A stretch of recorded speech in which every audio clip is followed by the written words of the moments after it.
Most of you don't know that Kathy is a very talented artist. She makes worship parade banners like this one. She even has her own website, liftedup.ca, where you can go and look at all her banners and see her explanations and even see fine close-up details. And these banners are used in worship services. They're carried in on poles and they add a new dimension to the worship experience. So, Kathy, come on over and tell us about this banner. I mean, it's really an amazing piece of art.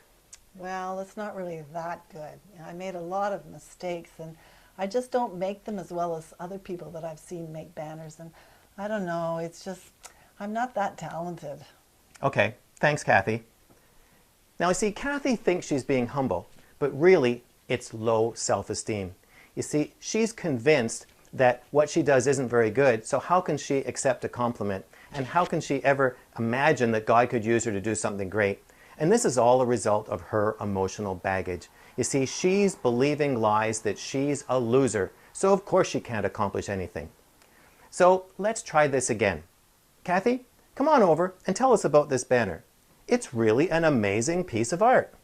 Isn't it fantastic? I haven't seen anything like it anywhere else in Canada. In fact, I know it's the best one of all the banners that are out there in Canada, because there's no other artist that are as talented as I am. I'm the best. And I just have the talent that's necessary to create such fantastic works of art. Kathy, that's enough. You're making me sick. Just go.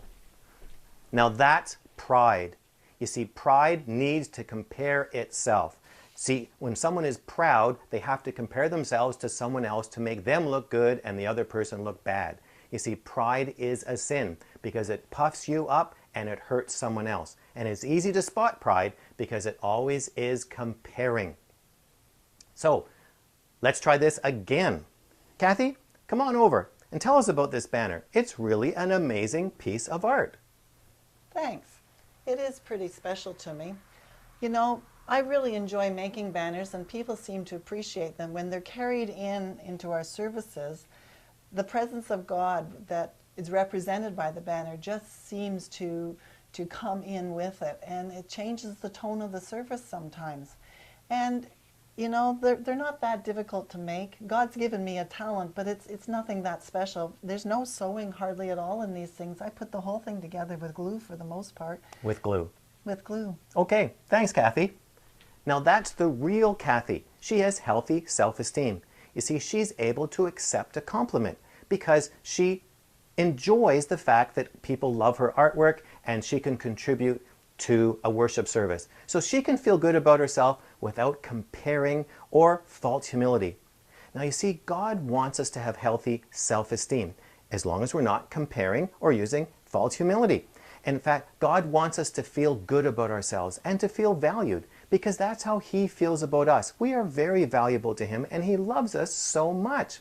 And also remember that if you're a Christian, Jesus lives inside you and He's living through you, which means you can do all things through Christ. And that's something you can feel good about without sinning. To live a transformed life, you should have a healthy self-esteem because Jesus is living in you and through you. And now I want to hear from you.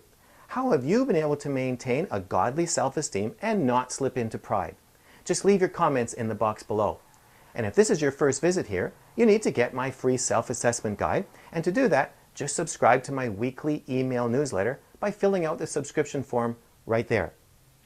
So I'll talk to you again next week, and practice healthy self-esteem and go visit Kathy's website,